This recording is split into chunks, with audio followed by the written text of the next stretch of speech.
I want to just kind of workshopping a solution. Is there a solution to this topic I'm going to bring up? And that is this idea of cancel culture, because we just had news that Dave Chappelle, the comedian, just got canceled by a venue in Minnesota. And they are basically playing the political correctness card. They think that he's too inflammatory, that he doesn't toe the line enough. And I think that's really unfortunate to not only the people in the audience who were looking forward to seeing him, but also just the signal that it gives to chilling free speech more generally. So, Dave, what do you think the solution is? Well, I mean, what do you think about that with what happened with Dave Chappelle? And then how do we fix this? Because I don't think responding with more boycotts is the answer. No, and well, again, I'm the first one, and I've said, I think it was Bill Maher who said this, who's hardly conservative, there ought to be a stand your ground law against cancel culture. And the key is never apologize a little bit, because it's the classic, you give an inch and they'll take a mile.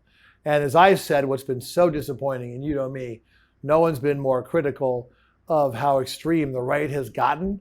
But I never thought that a lot of more efforts to block free speech would come from the left than from the right. And that has always been shocking.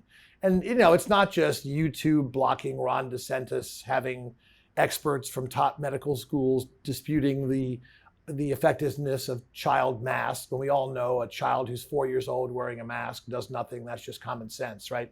So all this stuff, it went on and on.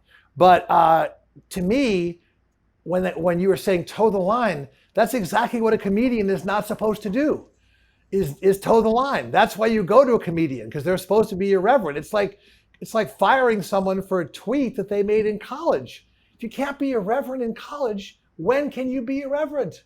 That's the whole point of college.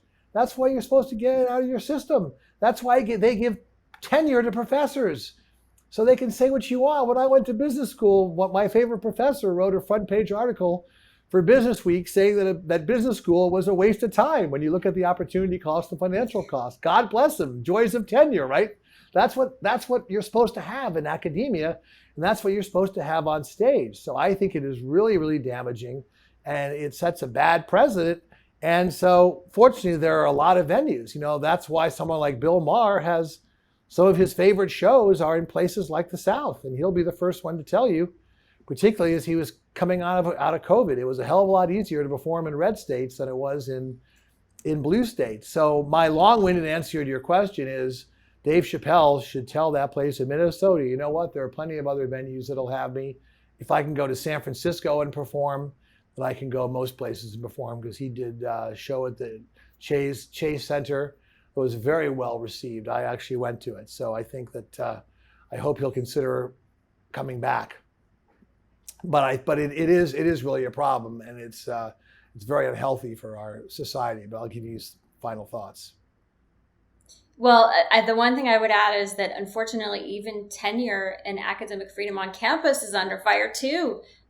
We're seeing more and more professors. I just did some reporting about this in a podcast for the Daily Wire. And there's a great organization called FIRE, the Foundation for Individual Rights. It used to be in education. They just changed it to be more broad beyond just education, but it's called FIRE. And they defend professors who are, and again, a lot of them are from the left, and they're being canceled by the far, far left on their own campuses. So we're getting some good agreement here today, Dave. I like it. Well, I think, our even though our political views are very different, our values are similar.